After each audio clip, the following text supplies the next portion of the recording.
Sabi ng magiging ako ay gusto raw nilang mag-nature tripping. At dahil nga rest day ko ngayon, ay di sinamahan ko sila din sa bundok ng Makiling.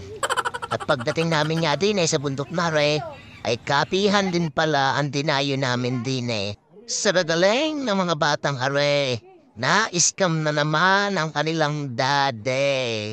At kahit nga hindi ka naman hilig ang kape, sa ganda ng view at kasama ko sila, ay di nag-enjoy na rin ako din Ayos nga rin naman Kaya habang sila ay mga bata at musmus pa, ay di isamantalahin muna natin yung mga pagkakataon at oras na sila ay sumasama sa atin sa paggala. Yung nagre-request sila ng mga lugar na gusto nilang puntahan.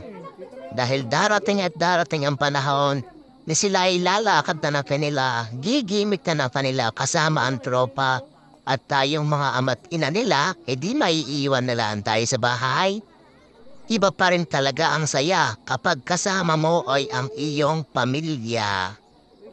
Yung anak mo na nakikipag-holding hands pa sa'yo habang naglalakad kayo.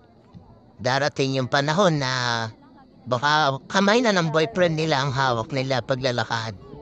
Kaya habang may ganito pang pagkakataon, ay sulit-sulitin natin. Yan naman ay gian laang habang sila ay bata pa.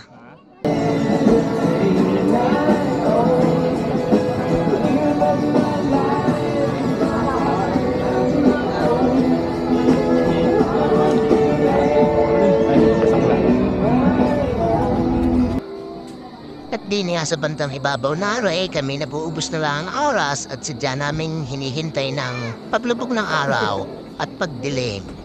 At dahil din nga raw sa gabi, mas ma-appreciate mo yung kagandahan ng paligid. Kaya naman kami din nila nagpapasyal-pasyal ng aking bunso habang naghihintay ng dilim. At pagsapit nga ng dilim, ay di rin na nga ang itsura ng lugar. Kita niyo naman napakaganda nga naman din Makaka-relax at nakakawala ng stress sa mga ilaw na rin sa paligid. Kaya naman nung aming masaksihan na ang kagandahan na rin kapag dilim, kapag gabi, ari lang naman namin pinuntarin ma-experience ang ganare, ay di kami uuwi na rin. Kita-kits tayo sa susunod na gala. Bye! Diretso na tayo.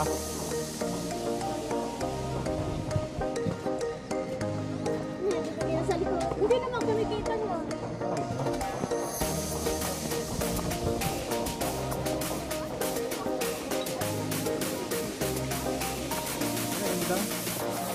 Ano